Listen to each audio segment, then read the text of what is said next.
Hi Stampers, it's the Pampered Stamper, and today is the long-awaited video with this really cool card.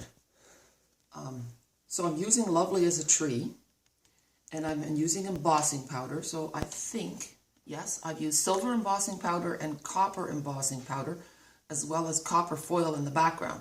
And the big debate was whether we should have ribbon or not. So we've got the vanilla satin ribbon, and then we have the silver ribbon. See? And a lot of people said silver, no, for sympathy. And then I had a lot of people say maybe we should have no ribbon at all. So look at that, no ribbon. So you can weigh in on which one is your favorite.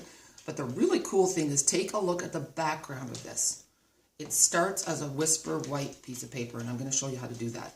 This is not my original idea. I got it from my team member, Karen. So you start with a wet baby wipe, and I'm going to tear it in half, okay? And then we've got smoky slate and Sahara sand. And I am going to, and here I just showed you, here's the white piece, and it's 3 3/4 inches by 5. And then here's the copper piece, and you can see it's full of holes. I've cut out dragonflies in behind because I didn't want to waste that good paper. So eventually it will be matted like that. So now we start with our brand new white piece of paper. We take our baby wipe and we scrunch it up, and we're going to start with Sahara sand. And this reminds me of what we used to do on our walls in the 80s. I never did it, but I had some crafty friends who did. So see, it doesn't look like much.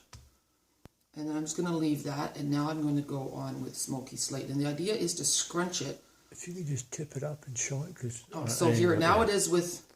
That's better. That's just with the Sahara sand, and now I'm going to go over it with the smoky slate. And I kind of want to leave a little bit of white edge on the top, and in the middle, I want to really make it darker because that's where the embossing is going to be, and that will make it stand out.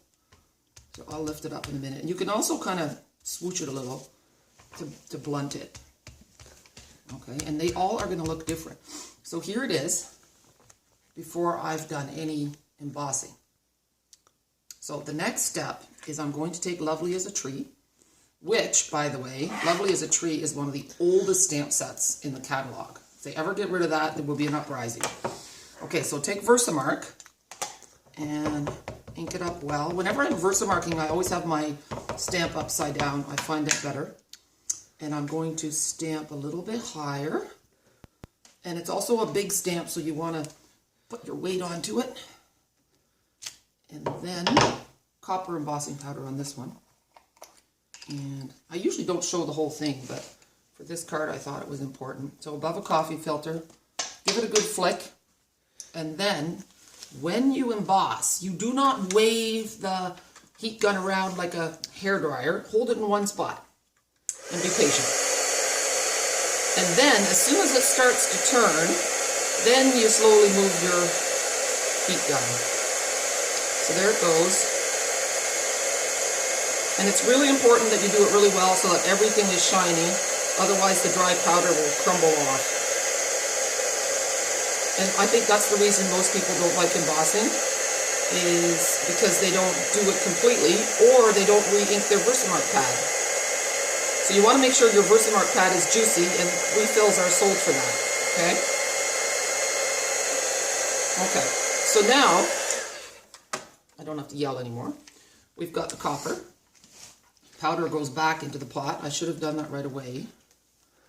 Take the time to put the lid on, because I tell you, it will go flying. So now we're going to do it again. Versamark. And this time I'm going to do it with silver.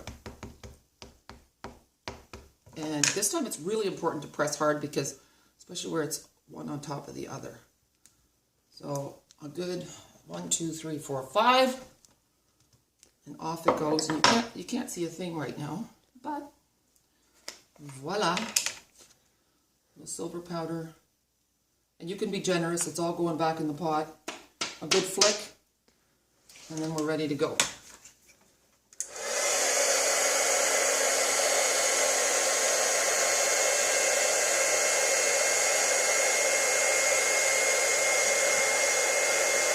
Embossing is really magical. It's one of the first things I learned to do, and it is just a lot of fun. So if you've never done it, give it a try. Okay, so look how simple. Now I've left this blank. There's no sentiment on it at all, but it's great for sympathy. It's great for birthday, thinking of you, just about anything really. You could make this a Christmas card. Lovely as a tree. If you only own one stamp set, it should be that one. All right, I hope that helps. I don't think I have anything else to say. Oh yeah, I do. Wait, Rose Wonder. That is where I got the With Sympathy from. Let me just zoom in on it, Jack. Okay, and that Rose Wonder, the stamps are actually a lot bigger than there. And then in the inside, look at that. Isn't that pretty? It says, "You're in my thoughts and prayers." That's also from Rose Wonder. All right, have a super day. Cuddle up and get cozy. I'm wearing a big sweater and a big scarf because it's a cold blizzard out there for us today. See ya. Bye.